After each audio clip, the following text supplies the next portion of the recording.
जी तरक्की दुनिया जे लाइ हकारी क़दम आहे। पाड़ेसरी हुजण जे नाते ॼाणूं था त चीन ॿियनि मुल्कनि जे अंदरूनी मामलनि में मुदाख़लत नाहे कंदो। चीन जी तेज़ रफ़्तार तरक्की तब्दीली असांखे तमामु घणो मुतासिर कयो आहे। चीनी परॾेही पॉलिसी ख़िते में इस्तेहकाम जो ज़रियो आहे। सदर आसिफ अली ज़रदारी जो चीन जे दौरे दौरान चीनी सरकारी TV खे इंटरव्यू।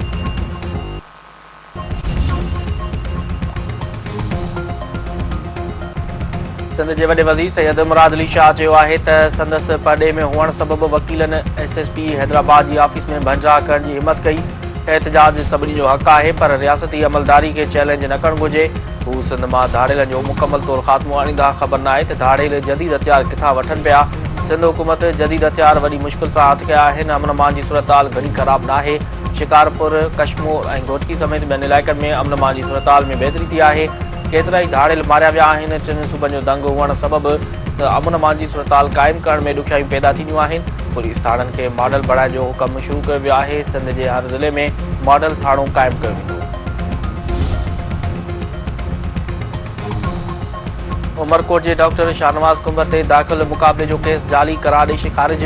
जाली मुक़ाबले में हिसो वठंदड़ CIA जी टीम ॿिनि ख़ानगी शाहिदनि ख़िलाफ़ कार्रवाई जो हुकुम। कूड़े मुक़ाबले खे दुरुस्त करार ॾींदड़ जांच ऑफिसर ख़िलाफ़ कार्रवाई जो हुकुम।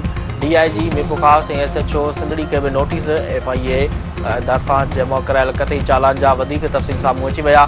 SSP आसिफ रज़ा उमरजान सरहंदी खे फ़ोन कयो, जंहिंखां पोइ उमरजान सरहंदी जो ॼाणायल माण्हू कादर धांधल कराची खां ईंदड़ हिकु सिपाही माशूक अली सां लाॻीतो राब्ते में रहियो। वाक़े वारे हंधि उमरजान सरहंदी सां राब्ते में रहंदड़ इम्तियाज़ आलम फरहान जंजे ऐं अबूजी CIA सेंटर जमड़ाऊ रोड ऐं रतनाबाद ते मौजूदु हुआ। डॉक्टर शाहनवाज़ जो केस हाईलाइट थियो त समूरा जवाबदार हिक ॿिए सां मोबाइलुनि ऐं WhatsApp ते राब्ते में अची विया। गिरफ़्तारी लाइ वियल उमरकोट जे सब इंस्पेक्टर सतार समूह डॉक्टर शाहनवाज़ खे मीरपुर ख़ास पुलिस हवाले करण बाबति ॾिनल बयान बाबति पहिरियों DIB इंचार्ज दानिश भट्टी CIA इंचार्ज इनायत ज़रदारी खे मैसेज कयो। FIA जो चालान। कराची जे इलाइक़े डिफेंस मां गुम थियल नौजवान मुस्तफ़ा आमिर क़तल। लाश हब चौकी भरिसां हथ। संदसि दोस्त गिरफ़्तार।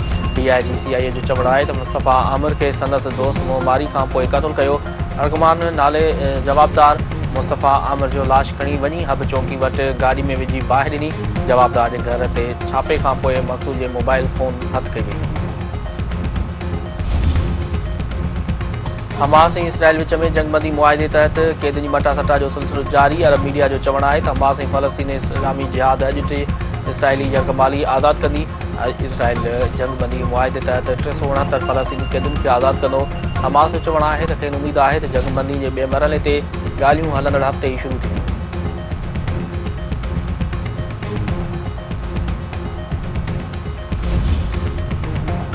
ऐं न्यूज़ीलैंड मुल्की सीरीज़ जी फाइनल में पाकिस्तान खे शिकस्त ॾेई छॾी।